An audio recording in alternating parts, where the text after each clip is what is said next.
130 million euro کا loan لیا جا رہا ہے یہ پشاور میٹرو کے لیے. یہ کمرشل ایک طرح کا، آپ میں اس کی ڈیٹیل بھی بتاتا ہوں کہ لون کی ریٹس کی کیا اور کن یہ شرائط پر لیا جا رہا ہے. اور اس کی پوری جو ڈیٹیل تھی وہ کیبنٹ میں عمران خان صاحب کے سامنے رکھی گئی ہے. اور وہاں پہ جو لے کے گئی ہے ان کی وزارت جو ہے وہ لے کے گئے ہیں، اکنامک افیئر ڈویژن لے کے گیا ہے. اکنامک افیئر ڈویژن نے یہ کہا ہے کہ جناب کہ ہمیں جو اس وقت یہ پشاور کا جو ہم نے بس سروس شروع کی تھی وہ کمپلیٹ نہیں ہو رہی، اس کی کاسٹ بڑھ گئی ہے، 40 سے 66 ارب ہو گئی ہے. اور اس سے پہلے جو ان کو ایشین ڈیولپمنٹ بینک نے جو ان کو لون دیا تھا، جو انہوں نے قرضہ لیا تھا، وہ تقریباً ملا کے اب جو بتایا جا رہا ہے جو ٹوٹل 476 ملین ڈالر کا لون جو ہے نا سر، اب تک انہوں نے یہ لے چکے تھے وہاں سے، جو تقریباً بنتا ہے آپ کا، اب تو پیسے بڑھ گئے تھوڑے سے، 55 بلین روپیز جو ہے نا انہوں نے وہاں پہ فرانسیسی اس ایجنسی سے اور ایشین ڈیولپمنٹ بینک سے لون لیا. ٹوٹل جو اس کی کاسٹ بتائی جا رہی ہے اس میں ریوائز جو بتائی جا رہی ہے وہ تقریباً بنتی ہے 600 ملین ڈالر کے قریب. اور اس میں ان کو جو 20 سال کے لیے قرضہ ہے، 20 سال کے لیے تقریباً جو 600 ملین ڈالر کا بتایا جا رہا ہے. اور اس میں ان کا بریک اپ جو بنتا ہے اس میں یہ اس کا فرانسیسی ایجنسی کا اور اس میں ایشین ڈیولپمنٹ بینک کا. اب وہ یہ بتا رہے ہیں کہ 20 سال کے لیے قرضہ ہے عامر صاحب، 5 سال کے لیے انٹرسٹ پر ان کا وہ ہوگا، یہ 5 سال جو ہے انٹرسٹ ریٹ جو ہے نا سر، اب مجھے کیونکہ ٹیکنیکلی اس کا نہیں پتا کہ اس کی کیلکولیشن جو کرتے ہیں سر انٹرسٹ ریٹ کی، وہ 6 منتھ یوریبر پہ ہوگی سر. 6 منتھ یوریبر پہ کریں گے. پہلے تو ہوتا نا وہاں پہ یا اس کا لیبر ہوتا تھا لندن کا، وہ کرتے تھے. اب انہوں نے کیونکہ یورو میں لے رہے ہیں، لون لے رہے ہیں، لہٰذا وہ جو اس کا ریٹ رکھا گیا ہے وہ وہاں پہ رکھا گیا ہے. سوال اتنا سا ہے، کیا اس وقت جو پاکستان جن حالات سے گزر رہا ہے، آلریڈی ہم قرضوں کے آج ابھی عامر صاحب آپ کو بتائیں گے، اسد عمر سے آج یہ اینکرز کی ملاقات بھی ہوئی ہے، اس میں میں اور عامر متین بھی تھے اور بھی اسلام آباد کے بہت سارے اینکر سے، جو سچویشن وہ بتا رہے تھے وہ کچھ اور سچویشن تھی، حالات تھے. کیبنٹ یہ فیصلہ کر رہی ہے کہ باقی ساری چیزیں چھوڑ کے اب یہ پتہ چلا ہے کہ پشاور شہر میں جو میٹرو بنائی جا رہی تھی اس میں لوکل گورنمنٹ کے پاس پیسے نہیں تھے. اس میں سارا پیسہ، آلموسٹ سارا پیسہ جو ہے وہ انہوں نے قرضہ لیا ہے، لون لیا ہے. اور لون کی جو اماؤنٹ اب بتائی جا رہی ہے 130 ملین ڈالر جو ہے انہوں نے لیا ہے وہاں سے. ابھی انہوں نے اپروول دیا، عمران خان نے 2 جنوری کو دی ہے. اور باقی کا پیسہ جو ہے انہوں نے ایشین ڈیولپمنٹ بینک سے لیا ہے. اور لون کی فیس بھی لے گے، وہ ایجنسی کہتے ہیں 0.25% اس کی اپرائزل فیس ہوگی جو آپ یہ قرضہ ہم سے لے رہے ہیں، وہ بھی اس کی فیس بھی آپ کو دینی پڑے گی. سو اٹس کوائٹ آپ کو لگتا ہے کہ لون جو ہے اور یہ خیبر یہ پختونخوا جو ہے انہوں نے کہا تھا ان کو کہ آپ ہمیں یہ قرضہ لے کے دیں، جس پہ اکنامک افیئر ڈویژن جو ہے انہوں نے ان کے آ کے قرضہ لے کے دیا ہے. تو یہ عامر صاحب بنتا ہے جو ٹوٹل اس کی کاسٹ میں بتا دوں ایگزیکٹ فگر، وہ بنتا ہے 66 بلین روپیز جو انہوں نے US ڈالرز میں کنورٹ کیا ہے، جو لون وغیرہ اس میں ملا کے کچھ ان کا اپنا بھی شیئر ہے تھوڑا سا. 593 ملین ڈالر کی سر میٹرو پشاور میں بنائی جا رہی ہے. 593 ملین ڈالرز اور موسٹلی ایشین ڈیولپمنٹ بینک اور اب فرانسیسی کریڈٹ ایجنسی سے لون لے کے قرضے لے کے ہم یہاں میٹرو بنا رہے ہیں. ہمیں صاحب یہ کہا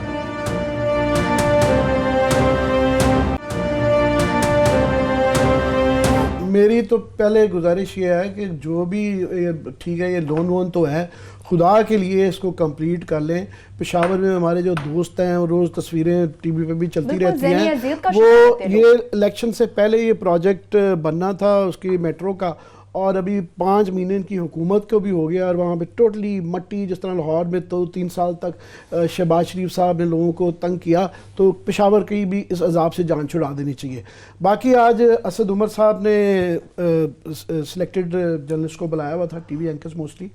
تو اچھی بات یہ ہے، آج کل میں گڈ کاپ سے شروع کرتا ہوں، اچھی بات سے. تو اچھی بات یہ ہے کہ انہوں نے بلایا ہوا تھا اور وہ اویلیبل تھے اور ایکسیسیبل تھے. اسحاق ڈار صاحب اویلیبل نہیں ہوتے تھے. ہمیں کم از کم 5 سال میں ایک دفعہ بھی یہ شرف حاصل نہیں ہوا کہ وہ ہمیں بتاتے یا ملتے. یا ان کے کوئی چند 2-4 فیوریٹ لوگ ہوتے تھے، ان کے مرضی کے وہ سوال کرتے تھے، مرضی کے جواب ملتے تھے. ابھی وہ ایگزائل میں ہیں. آج کی پھر ملاقات کا مقصد کوئی خاص؟ میں آج کی بنیادی مقصد تو ان کا جو 2 چیزیں تھیں، ایک تو یہ کہ یہ جو چل رہا تھا کہ جی قرضے بہت زیادہ انہوں نے 5 مہینے میں لیے، تو انہوں نے ایکسپلین کرنے کے لیے کوشش کی تھی کہ جو 3.6 کا فگر ہے، اس میں سے 1.3 تو کیونکہ ڈیویلیویشن اتنی زیادہ ڈالر کی ہوئی ہے تو 1.3 ٹریلین تو جو ہے نا اس کی وجہ سے بڑھا ہے, تو یہ نہیں ہے. دوسرا مہنگائی کے حوالے سے تھا, تو اچھی خبریں اس میں انہوں نے بیسیکلی یہ کی کہ اسحاق ڈار صاحب جو اکاؤنٹنٹ والا کام کرتے تھے نا, وہ اتنی سپن کرتے تھے کہ سمجھ نہیں آتا تھا کہ کیا ہے. انہوں نے اتنی فجنگ نہیں کی, جو باتیں تھیں وہ ہے, مگر کیونکہ آج زیادہ بریفنگ تھی, ہمیں سوالوں کا موقع نہیں ملا اپنی غزل سنا کے. آپ کو نہیں ملا موقع آپ لوگوں کو؟ وہ آپ بتائیے گا تفصیل جو ہے کام کے سوال, آخر میں جو کام کے سوال تھے وہ موقع نہیں ملا, اس لیے آج ہم کریں گے تو دے دیں, کیونکہ وہ بائی دا ٹائم پہ کلاس آف روشنی ڈالیں گے. بیٹھ کا آپ جو بننے آج صحافیوں سے میرا خیال ہے آپ میری پھینٹی لگوائیں گے کیونکہ صحافی ناراض ہوں گے مجھ سے. بنیادی طور پہ وہ ایک یہ ایکسپلینیشن دے رہے تھے کہ آئی ایم ایف کے پاس جو اب تک نہیں گئے, اور یہ کریڈٹ ہے ان کا کہ انہوں نے ایک آلٹرنیٹ کریٹ کر لیا. یہ لگ رہا تھا کہ جی بینکرپٹ ہو جائیں گے, تو تقریباً میرا خیال $14 بلین جو ہے نا وہ سعودی عربیہ, یو اے ای اور اسلامی بینک سے جو ٹوٹل کمٹمنٹ لے لی بھی ہے, اس میں شامل ہے 3 سال کی ڈیفرڈ پیمنٹ پہ جو آئل ہے, یو اے ای سے بھی $3 بلین کی, اور سعودی عربیہ سمیت 14 بلین کا یہ ہے. $2 بلین کا سن رہے ہیں کہ چائنا سے بھی آ رہا ہے. سو بہرحال وہ جو تھا نا کہ ایک دم ارجنسی تھی کہ آئی ایم ایف کے پاس ہم چلے جائیں گے, اور وہ شاید نہ مانے, تو وہ ایک چوائس آ گئی ہے, اور انہوں نے اس کو جسٹیفائی بھی کیا کہ ہم اپنی ٹرمز پہ اگر آئی ایم ایف سے لیں گے تو اپنی ٹرمز پہ لیں گے, تو وہ ارجنسی کوئی نہیں ہے, مجبوری کوئی نہیں ہے. یہ اچھی بات تھی. دوسری اچھی خبر انہوں نے یہ دی کہ ہمارا جو ٹریڈ ڈیفیسٹ بہت بڑا جو مسئلہ تھا کہ نواز شریف صاحب کے $35 بلین تک تھا, کوئی 20-22 بلین کی ہماری جو ایکسپورٹس تھیں, اور امپورٹ $55 بلین تک چلی گئی تھی. تو یہ بہت بڑی چیز تھی. تو اس میں ایک اچھی خبر یہ بتائی انہوں نے کہ ہماری جو ایکسپورٹس ہیں وہ 5.5% بڑھ گئی ہیں, اور ہماری امپورٹس جو ہیں یہ کافی ساری ریگولیٹری ڈیوٹیز ریسنٹلی لگائی تھی, تو امپورٹس ہماری 8.9%, 8.9% جو ہے وہ کم ہو گئی ہیں. تو یہ اچھی خبر ہے. بری خبر ہے اس میں تھوڑی سی, جو ہمارا اینگل ہے وہ یہ ہے کہ یہ اسٹیٹسٹکس ڈپارٹمنٹ کے, بیورو آف اسٹیٹسٹکس کے فگرز تھے, شماریات کے, ابھی اسٹیٹ بینک کے فگر نہیں آئے. وہ جنوری کے تیسرے ہفتے آئیں گے, تو کئی دفعہ ان دونوں کے فگرز میں نا ایک فرق ہوتا ہے. تو یہ ابھی اسٹیٹسٹک جو فگر ہیں جب وہاں سے آئیں گے تو حتمی تب بات کر سکیں گے, کیونکہ وہ ابھی نہیں آئے. مگر اس میں خطرناک بات جو ہم نے چیک کی ہے وہ یہ ہے کہ انڈسٹریل آؤٹ پٹ, جو ہماری انڈسٹریل پروڈکشن ہے, وہ بہت جو پہلے 9% تک بڑھ رہی تھی, وہ -1 میں وہ کم ہوئی ہے. وہ بہت ڈراسٹیکلی کم ہوئی ہے, کیونکہ ہمیں یہ امپریشن دیا جا رہا تھا کہ جناب یہ جو سارا, کیونکہ ان کی جو ساری سائنس ہے پی ٹی آئی گورنمنٹ کی, یہ ہے کہ ایکسپورٹس بڑھانی ہے, اور مینوفیکچرنگ کو خاص طور پہ کہ ان کو گیس بھی مفت دو, بجلی بھی سستی دو. مگر وہ جو چیز بڑھنی چاہیے تھی, وہ -1 کا جو فگر آیا ہے لیٹسٹ جو ہے, وہ بڑا کنسرن والا ہے. دوسرا یہ ہے کہ کاٹن کی بیل جو 14 ملین بیلز ہوتی تھیں, تو اس کی فورکاسٹ بھی آ گئی ہے کہ 10 ملین کے قریب ہیں, کیونکہ ہم نے کاٹن بیلٹ کے اندر چینی اگائی جاتے ہیں, اور اس پالیسی کو پچھلی حکومتیں بھی نہیں تبدیل کر پا رہی تھیں, انہوں نے بھی نہیں کیا کہ کاٹن بیلٹ میں چینی کے لائسنس کینسل کر دیں, چاہے جہانگیر ترین کے ہوں, خسرو بختیار کے ہوں, پرویز الہی کے ہوں, بند کر دیں. سندھ کے اندر اور پنجاب کی کاٹن بیلٹ پہ اس کا پاکستان, کیونکہ 44 ارب روپے ہم چینی کے ذریعے لیتے ہیں, اور $1.5 سے $2 بلین جو ہے نا وہ ہم امپورٹ کرتے ہیں کاٹن. سو ایک وہ ہے. دوسرا ہمارا جو ابھی تک بچت آ رہی تھی اس گورنمنٹ کی سب سے بڑی, وہ یہ تھی کہ 12% جو ہے ریمیٹنسز جو باہر سے لوگ بھیجتے ہیں یہاں پہ پیسے, ترسیلات, وہ 12% بڑھ رہی تھی. دسمبر میں ایک دم سے وہ 2% کم ہو گئی ہیں. یہ بڑا لمحہ فکریہ اور بڑی خطرناک چیز ہے, کیونکہ ہماری ریزروز کی سچویشن ابھی بھی وہ جو کہتے ہیں نا انگریزی میں پریکیریس, بڑی رسکی ہے. کہ نومبر میں $1 بلین سعودی عربیہ آ گیا, پھر دسمبر میں وہ آ گیا, مگر وہ بلیڈ کر رہے ہیں, تیزی سے خرچ بھی ہو رہا ہے. 1.3 بلین فوراً نکل گیا. سو ابھی ہماری بڑی اس پہ ریزروز کی سچویشن ابھی بھی ہے. اور آگے خطرناک بات یہ ہونی جا رہی ہے, جس کا اسد عمر نے بھی آج کہا کہ یہ ٹھیک ہے, یہ ڈیویلیویشن تو ہو گئی, مگر ابھی بھی ہم وہ جو انگریزی میں کہتے ہیں we are not out of the woods, ابھی خطرے سے باہر ہم نہیں نکلے ہیں. کیونکہ سعودی عربیہ نے آج ہی یہ کہا ہے کہ وہ اپنی جو آئل آؤٹ پٹ ہے, تیل کی جو ہے نا رسد, اس کو کم کریں گے. اور یہ پہلے ان کی بڑی ایڈوانٹیج تھی پی ٹی آئی گورنمنٹ کو بھی, نواز شریف کی طرح بڑی ہوئی تھی کہ $80 پر بیرل سے یہ 45 پہ آ گیا تھا، کروڈ آئل آ گیا تھا، تو ان کی بڑی وہ تھا، وہ تیزی سے ابھی 55 پہ ہے، اور شاید 2-4 ہفتے میں اگر سعودی عربیہ اڑا رہا تو یہ 75-80 بیرل پہ چلا جائے گا. وقفہ تو نہیں آپ نے لینا کیونکہ یہ لمبی بات ہے، وہ کر لیں گے کہ اس کے کیا اثرات پڑیں گے مہنگائی پہ اور اکانومی پہ اور ریزروز پہ. بہت ہی گمبھیر قسم کے مسئلے ہیں. وقفہ آپ لے لیں، میں ٹھیک ہے. اثرات کیا ہوں گے مہنگائی پر، اور کلاسرا صاحب پھر آج کیوں خاموش رہے، یہ ساری ڈیٹیل آپ کو دیں گے ایک چھوٹے سے بریک کے بعد. اسٹے ود اس.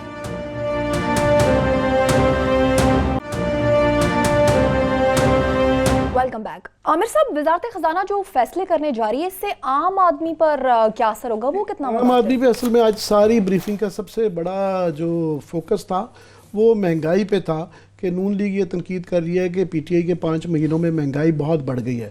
تو بیسیکلی اس کی ایکسپلینیشن انہوں نے دی، اور اچھی ایکسپلینیشن تھی اسد عمر کی. ان کا یہ کہنا تھا کہ جناب انہوں نے موازنہ کیا کہ پیپلز پارٹی کے پہلے جو 5 مہینے میں اس میں مہنگائی 11% بڑھی تھی، اور نون لیگ کے پہلے 5 مہینے میں 4% بڑھی تھی. اور انہوں نے کہا جی ہمارے پہلے اس کے اندر 5 مہینے میں 0.4 مطلب 5.8 سے 6.2 تک گئی ہے مہنگائی. تو مہنگائی ہمارے یہاں اس پہ نہیں بڑھی. اور دوسرا انہوں نے یہ کریڈٹ لیا کہ ہم نے یہ نہیں کیا کہ وہ جو جی ایس ٹی ہوتا ہے نا ساروں کے اوپر، ہر طبقے میں نہیں، ہم نے طبقے دیکھ کے کہ جو نچلے طبقے ہیں 20% یا 40% جو غریب ترین طبقہ ہے اس کے اوپر بالکل ایکچولی مہنگائی کم ہوئی ہے. اوپر والے جو امیر ترین لوگ ہیں ان کے لیے مہنگائی بڑھی ہے. تو یہ میرا خیال یہ فگر بھی اس کے ساتھ بہت دیا. یہاں تک تو ان کی بات بالکل ٹھیک ہے، مگر جو اس کے اندر جو ٹینشن کی بات وہ یہ ہے کہ یہ اس لیے بھی کر پائی پی ٹی آئی کی گورنمنٹ مہنگائی کا کہ تیل سستا مل رہا تھا ان کو. اب سعودی عربیہ کی اس دھمکی کے بعد اگر یہ 55 بیرل سے 75 بیرل پہ ڈالر پہ چلا جاتا ہے تیل، تو اس کا تیل مہنگا کرنا پڑے گا. تیل مہنگا ہو تو ہر چیز مہنگی ہو جائے گی، وہ ایک چیز ہے. دوسرا یہ تھی کموڈٹی پرائس انڈیکس سی پی آئی، ایک ہوتی ہے اسے کور انفلیشن کہتے ہیں. وہ میں فگر چیک کر رہا تھا، وہ 8.5% بڑھی ہے. سی پی آئی بڑی نامنل بڑھی ہے، مگر وہ کہتے ہیں زیادہ بڑا پیمانہ ہے، وہ 8.5% بڑھی ہے. اور دوسرا جو کنسرن کی بات یہ ہے کہ ہماری جو ایف ڈی آئی جو باہر سے انویسٹمنٹ ہے، فارن ڈائریکٹ انویسٹمنٹ جو ہے، وہ 300 سے 400 ملین کم ہوئی ہے. لوگوں کی پاکستان میں ابھی بھی انویسٹمنٹ کے لیے کوئی ماحول کے متعلق اعتبار نہیں بڑھا. اور ہمارے ایکسپورٹرز کو میرا یہ سوال رہ گیا، میں چاہوں گا کہ اسد عمر ہمیں کسی وقت دے دیں کہ ہر حکومت جب آتی ہے تو یہ کہا جاتا ہے جناب یہ ایکسپورٹرز کو نا ان کو بجلی بھی سستی دیں، ان کو فیور دیں، ان کو پیسہ دیں، ان کو وہ دیں، اور ایکسپورٹس پھر بھی نہیں بڑھتی ہیں. یہ ٹھیک ہے، اس میں تھوڑی سی بڑھی ہیں کیونکہ ہمیں یہ رینٹ سیکرز بن گئے ہوئے ہیں. ان کو چوری کرنے کی ڈیوٹیز کے اندر، ٹیکسز کے اندر، بجلی کے اندر، ہر چیز کے اندر ایک عادت پڑ گئی بھی ہے. سو پتہ نہیں وہ کیا طریقہ کار ہوگا کہ جس سے یہ فیورز بالکل دیں مگر اس کا کوئی ریٹرن ان فائنلی آ جائے کہ یہ اس میں سے کچھ نکل آئے. تو یہ ایک وہ سوال ہے جو کہ ہم کسی وقت ٹائم ملا، کیونکہ آج انہوں نے اپنی غزل سنا لی. ہمیں جو میرے کم از کم یا کلاسر صاحب تو بالکل ہی خاموش تھے، ان سے پوچھیں یہ خاموش کیوں بیٹھے رہے. یہ پوری میٹنگ میں یہ نہیں بولے، میرے بھی سوال رہ گئے، یہ تو بالکل ہی نہیں بولے. میں نے ہلکا سا من کر کے کچھ پوچھنے کی کوشش. کلاسر صاحب کیا وجہ ہے، کیوں خاموش؟ مہنگائی سے عام آدمی متاثر ہوگا. آپ کو بھی زرداری صاحب مہنگائی پہ آتا ہوں، میں ذرا بات کرتا ہوں. میرا عامر صاحب سے ویو نہیں ملتا ہے کہ جو اسد عمر صاحب نے چورن بھیج دیا نا کہ مہنگائی بالکل نہیں. میں ذرا اس کا بھی انالیسس کرتے ہیں. میرا خیال ہے بالکل میں غلط بیان نہیں کہوں کیا الفاظ کو، میں ذرا اس کو ڈیٹے کے ساتھ ذرا اس پہ میں کنفرنٹ کرتا ہوں. میرے نہ بولنے کی جو ریزن تھی کہ 1.5-2 گھنٹے بیٹھے رہے ہیں، 2-4 چیزیں تھیں. ایک تو میرا یہ خیال ہے، میں اگر میری ایک اس کی وہ کہہ سکتے رپورٹرز کی ٹریننگ ہے جو ہمارے جو استادوں نے ہمیں سکھایا، شاہین صبائی صاحب ہوں، ضیاء الدین صاحب ہوں، ناصر ملک یا ایون عامر متین صاحب، یہ بھی اسی لیگ میں آتے ہیں کہ جب آپ کسی آپ کو ملنے پہ جائیں جو ایک اہم آدمی ہو، پرائم منسٹر ہو یا ایون آپ کا فائنانس منسٹر ہو یا فارن منسٹر، کوئی بھی بڑے عہدے ہوتے ہیں، آپ کو 1-2 گھنٹے ان کو چپ کر کے سننا چاہیے. معذرت کے ساتھ میرے اپنے تمام ان دوستوں سے 10 بجے تھا، I was totally disappointed. Aamir صاحب بے مجال ہے، ہمارے ان اینکر دوستوں نے 20 بیٹھے ہوئے تھے، انہوں نے اسد کو بات پوری کرنی تھی. وہ سر میں غلط کہہ رہا ہوں تو منہ پہ بیٹھے ہیں. اس کے بعد میں اس پہ جو وہاں پہ وہ کہتے ہیں نا ایک راگ بج رہا تھا یا نکار خانے میں طوطی کی آواز جو تھی وہ کس نے سننی تھی بھئی؟ یہ اب پھر میں کہوں گا اپنے دوستوں سے، میں ہاتھ باندھ کے کہہ رہا ہوں، بڑے لوگ ہیں سارے، انہوں نے ٹاک شو شروع کر دیا وہاں پہ. وہ ہوتے نا ہارٹ اٹیک, یا وہاں پہ یہ ریپڈ یہ فائر راؤنڈ شروع ہو گئے, ایک بات ابھی اسد نے پوری نہیں کی, اس پہ دوسرا ٹھاک, دوسرے نے نہیں کی, تیسرا ٹھاک, تو میں پھر اس کے بعد کیا ایڈ کر سکتا تھا. وہ کہتے ہیں نا کہ اس میں ایک ان کی کوٹ ہے کہ یہ بہتر ہے کہ آپ یا تو خاموش رہیں, ہاں جب آپ بولو تو آپ اگر اس کو خاموشی میں کوئی بہتری لا سکتے ہیں, گفتگو میں تو بولنا چاہیے. سو جب 20 کے قریب ہمارے دوست بالکل اسد عمر کے ساتھ ایک میچ ڈالا ہوا تھا, اور داد دیتا ہوں میں اسد عمر کے ٹیمپرامنٹ کے مس سے, کوئی اور بندہ ہوتا نا, 20 لوگوں کو میرا خیال ہے اس نے 5 منٹ بعد اریٹیٹ ہو جانا تھا, ہونا چاہیے تھا, ویسے ہونا چاہیے تھا. اس نے بڑا پولائٹلی ہمارے بہت سارے, میں تو کہتا ہوں شاید کچھ ایسے ٹھنڈے مزاج کے آدمی, بڑا ٹھنڈے مزاج, ہی کول آپریٹر. مجھے یہ چیز اچھی لگی اسد کی کہ اس نے 20 اینکرز کو, جو ان میں سے موسٹلی میری طرح جن کو شاید اکانومی کا اس طرح پتہ ہی نہیں تھا, ایشوز کا نہیں پتا تھا, ان کو سوالات ہم کیا کر رہے ہیں, ہم کس طرح کے کر رہے ہیں. اسد نے داد دینی چاہیے, اس نے انتہائی مطلب کوئی نامناسب, چلو میں کہ نامناسب کوسچنز کا بھی اس نے بڑے کول طریقے سے ہنستے ہوئے جواب سمجھانے دیا. کی کوشش کی, آسان لفظوں میں ڈار صاحب کی طرح کمپلیکیٹ نہیں کیا. سو میری اپنے دوستوں سے ایک ریکویسٹ ہے کہ اگر ہم جاتے بھی ہیں, اگر وہ اتنی تکلیف کار بھی لیتے, پھر ہم کہتے ہیں میں بلاتے کیوں نہیں ہیں, ملتے کیوں نہیں. مجھے آج سمجھے وہ کیوں نہیں ملتے. اگر میں بیٹھا ہوتا اسد کے بعد, میں تو پھر اگلے 5 سال نہ ملوں, اس ڈار کی طرح رہوں, یا جو تم نے کرنا ہے نا جا کے کر لینا. اس میں اپنے شوز میں جو آپ نے یہاں پہ بم اور یہ توپیں ہم سے آپ نے برسانی ہے نا, برسا لینا. آپ لوگ سمجھنے کو اور سننے کو تو تیار ہی نہیں ہے. سو میری یہ تھوڑی سی ریکویسٹ ہے اپنے دوستوں سے, سارے بڑے لوگ ہیں, کہ ایکسیلنسیز آپ جاتے ہیں تھوڑا سا اس کو, یہ فائنانس منسٹر کو بولنے دیں. وہ غلط بول رہا ہوگا, وہ ہو سکتا ہے بالکل باتیں اس کی ٹھیک نہیں ہوگی, ہمارے پاس بڑے بڑے سوالات ہوں گے, اس کو 30 منٹ تو دیں کہ جس کام کے لیے آپ کو اس نے بلایا ہے. اس لیے میں تو رہا ہوں چپ, ایک اسی وجہ سے میں کہ میں اس میں یہ طبلے پہ سنگت نہیں دیتا, جو یہاں پہ قوالی گئی جا رہی نا, یہ گال ہے, میں سن لیتا ہوں تھوڑا سا شاید کوئی چیز. نمبر 1. اب نمبر 2 میں کیوں نہیں بولا تھوڑا سا, مجھ سے آسمہ شیرازی صاحبہ نے پوچھا, میں ان کے ساتھ بیٹھا تھا, کہتے آپ یہ خلاف توقع آپ چپ کر کے بیٹھے ہوئے منہ پہ سیل کر کے. میں نے کہا آسمہ بات سنیں, میں یہاں سے 1999 سے شوکت عزیز کی اس طرح کی پریس کانفرنسز میں اور اس طرح کے انٹریکشن سے جانا شروع کیا ہے. نو آفینسز ٹو یہ اسد عمر صاحب کے. اس کے بعد ہم نے شوکت عزیز کو سنا سر, ہم نے شوکت ترین صاحب کو سنا سر, ہم نے نوید قمر صاحب کو سنا, میں نام بتاتا جاؤں گا آپ کو سارے کے سارے. اس کے بعد یہاں سلمان شاہ صاحب ہے, ہم نے ان کی بریفنگ, عمر ایوب کی سنی سر. پھر یہاں پہ آپ پتہ یوسف گیلانی صاحب کا دور آیا, یہاں پہ بھی اس وقت شوکت ترین صاحب آ گئے تھے, پھر حفیظ شیخ صاحب آ گئے, پھر ڈار صاحب آ گئے. یقین کریں میں جھوٹ نہیں بول رہا, ایک بھی اس میں فل سٹاپ اور کامے کا فرق نہیں تھا جو باتیں آج یہ کر رہے تھے, یہ اسد عمر صاحب کر رہے تھے.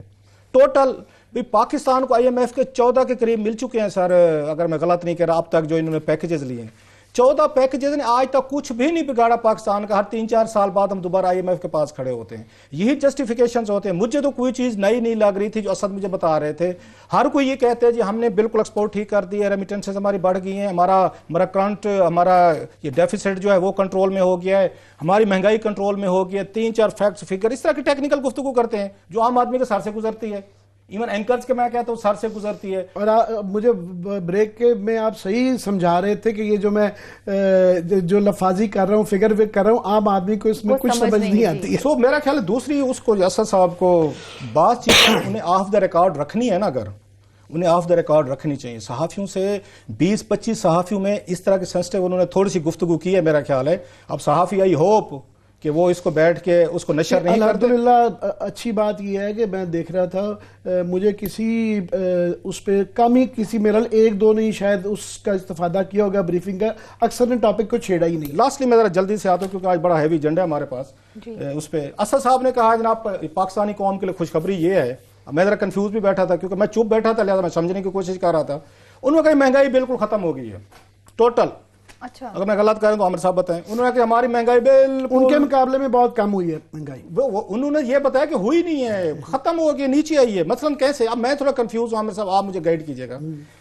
ایک طرف انہوں نے یہ بتایا ہے کہ ڈالر جو ہے وہ اس وقت جب یہ چھوڑ کے گئے تھے, اگر if I'm not wrong 110 کے قریب تھا, چلیں 120 تک بھی لے کے, ڈالر 140 تک لے گئے.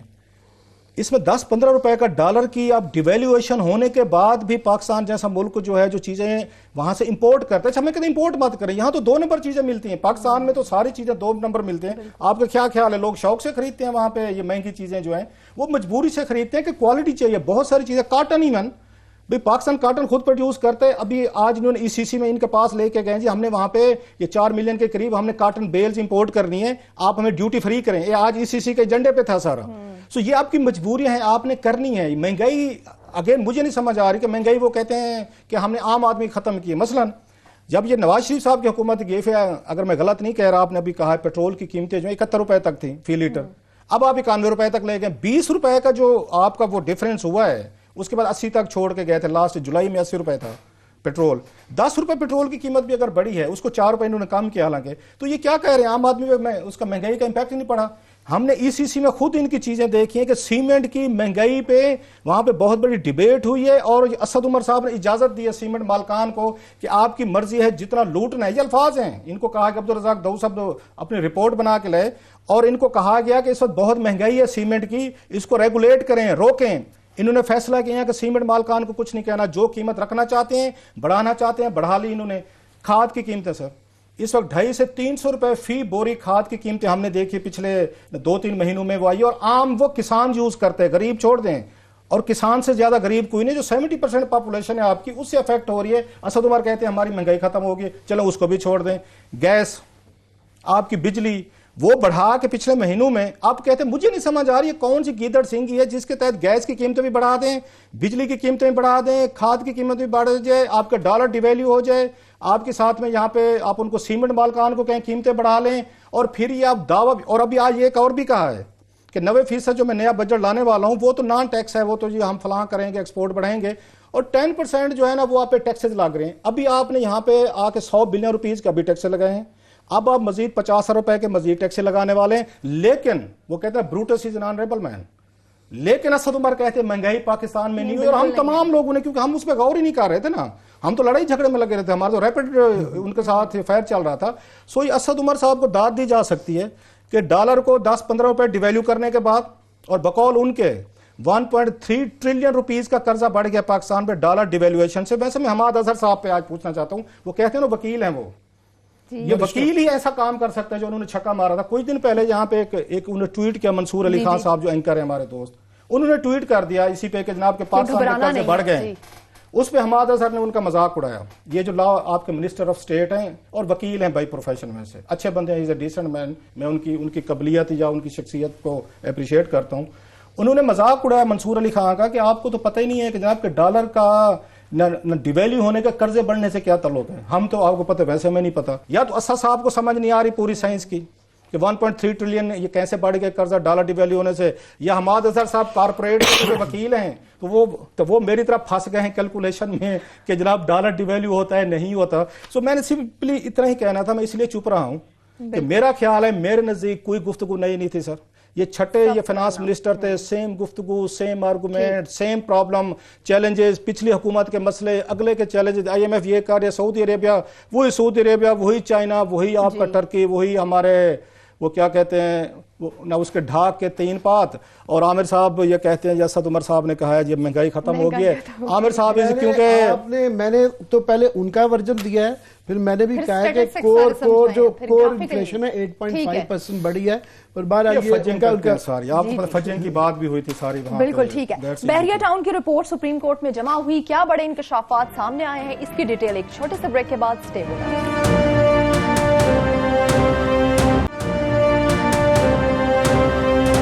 Welcome back. بحریہ ٹاؤن کراچی پروجیکٹ پر نیب تحقیقات کی عبوری رپورٹ سپریم کورٹ میں جمع ہو گئی. سنسنی خیز انکشافات ہیں.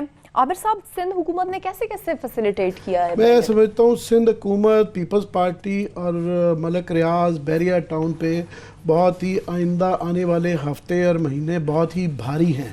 پہلے ہی ایک ملیر ندی کا کیس چل رہا ہے جس میں قائم علی شاہ سے لے کے مراد علی شاہ سے لے کے پوری آدھی جو ہے نا کیبنٹ اور سرکاری افسران اس کے اندر ایکیوزڈ ہیں.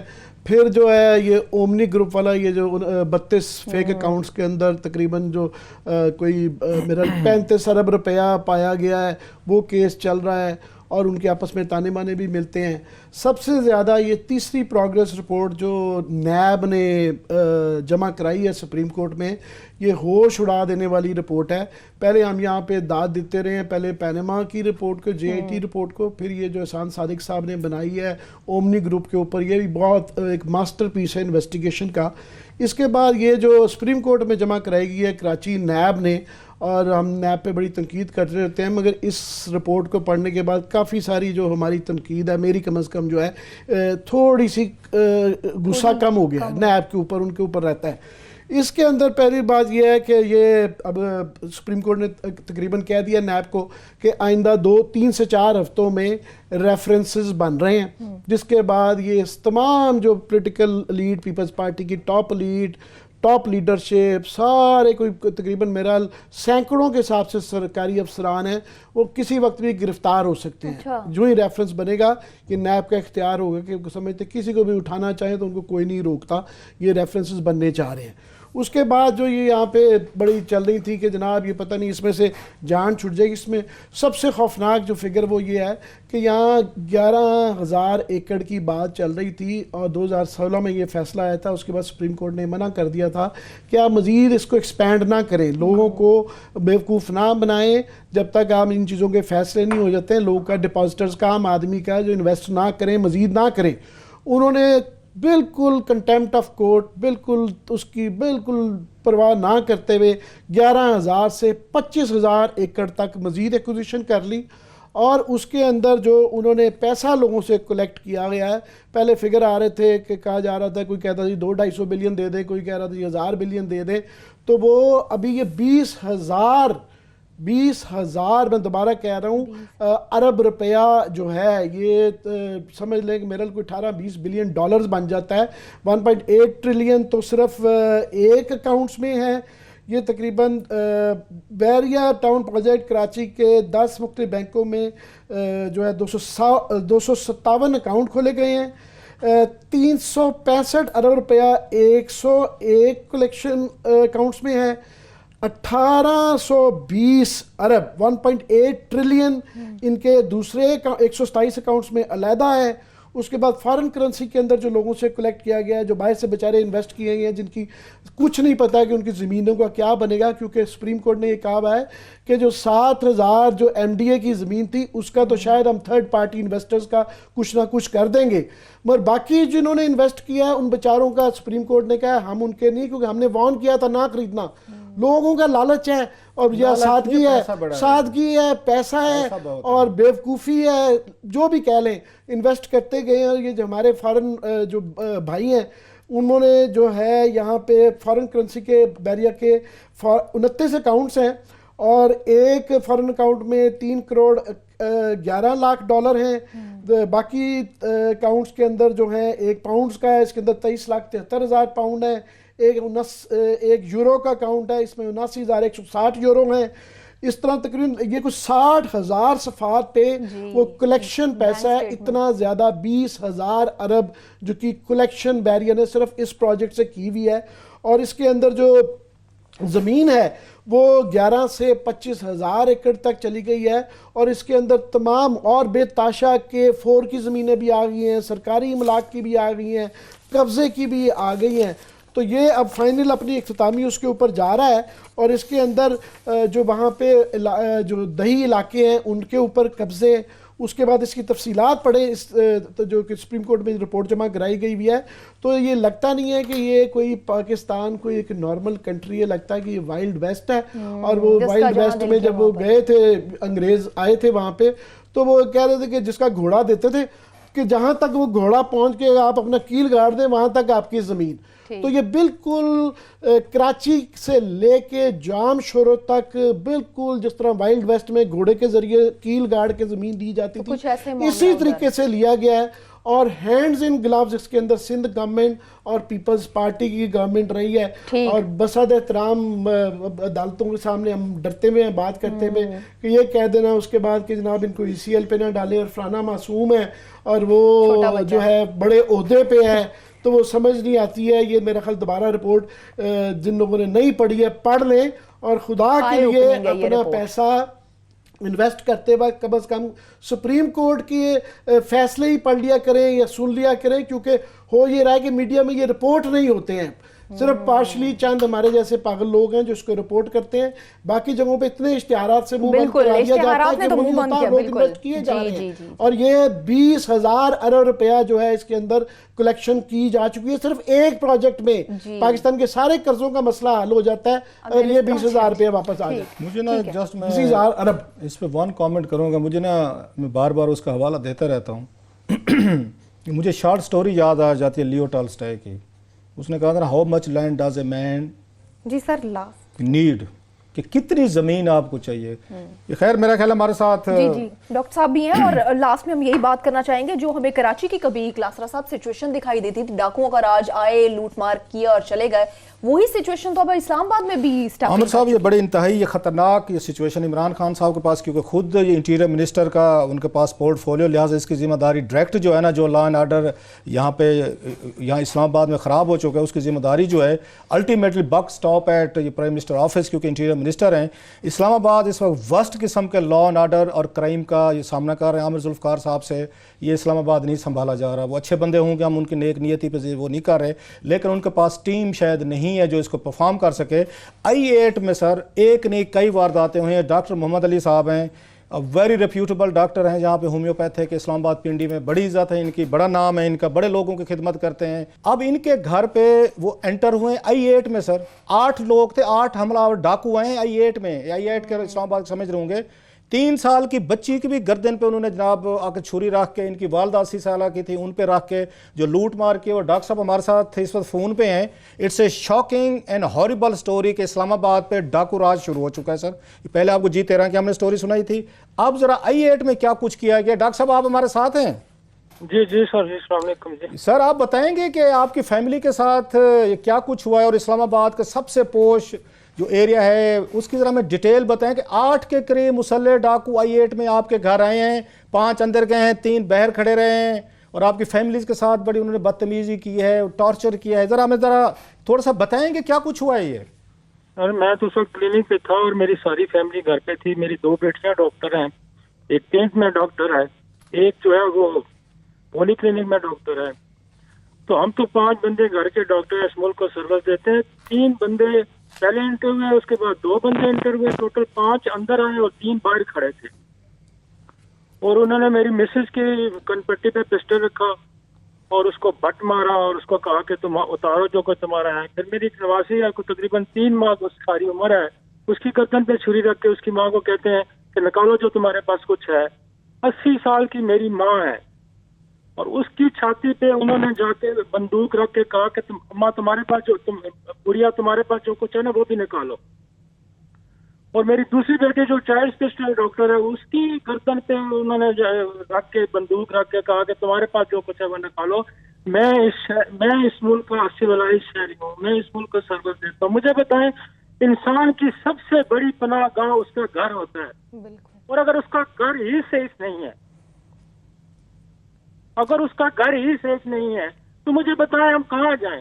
ہمیں یہ کہا جاتا ہے کہ یہ جو پاکستان کا سب سے سیف سٹی ہے اسلام آباد، اور اسلام آباد کی سیف سٹی جس بندے کے ساتھ یہ بیتتی ہے نا روف کلاسرا صاحب، اس سے ذرا پوچھیں کہ اس کے ساتھ اس کے جذبات کیا ہیں، اس کے احساسات کیا ہیں۔ اور پھر پولیس کیا کہتی ہے؟ پولیس یہ کہتی ہے کہ شکر کرے آپ کی جانیں بچی، میرا ٹرسٹ پاس ہوا، میرا پریمیسز بریک ہوا، میرے گھر کے لوگ اندر داخل ہوئے، اور میں یہ شکر کروں کہ تمہاری جان بچ گئی۔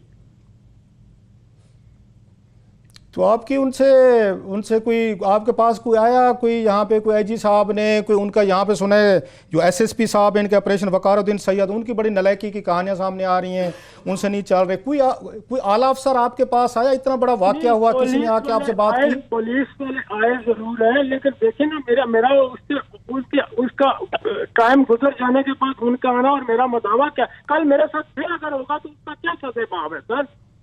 ٹھیک، کل پھر ہوگا تو اس کا کوئی سزا باب ہے؟ ڈاکٹر صاحب اگین ہم آپ کے ساتھ اب اس پہ آپ کو شکریہ بھی ادا نہیں کر سکتے کہ آپ ہمارے ساتھ لائن پہ جو کچھ آپ کے ساتھ اور آپ کی فیملی کے ساتھ ہوا ہے۔ بہرحال تھینک یو ویری مچ سر، آپ نے اپنی آل ڈیل شیئر کی۔